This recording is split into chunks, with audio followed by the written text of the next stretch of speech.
நயன்தாரா மம்முட்டி நடிக்கும் முன்னணி மலையாள பட இயக்குனரான சித்திக்கோடு டைரக்ஷன்ல 2015ஆம் வருஷத்துல வெளியாகி மிகப்பெரிய வெற்றி பெற்று வசூல்ல சாதனை படைத்த படம் தான் பாஸ்கர் தி ராஸ்கல். இந்த படம் இப்ப பாஸ்கர் ஒரு ராஸ்கல் என்கிற பேர்ல தமிழ்ல ரீமேக் பண்ணப்படுது.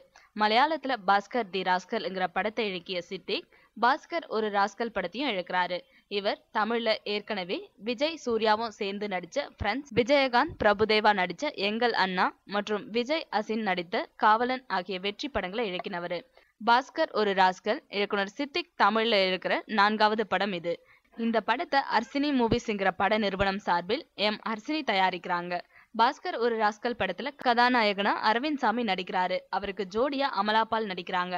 மற்றும் நாசர், சூரி, ரோபோ சங்கர், ரமேஷ் கண்ணா, சித்திக், மாஸ்டர் ராகவ் ஆகியோரும் நடிக்கிறாங்க. இவங்களோடு தெரி படத்துல குழந்தை நட்சத்திரமா அறிமுகமான நடிகை மீனாவின் மகள் பேபி நைனிகா நடிக்கிறாங்க.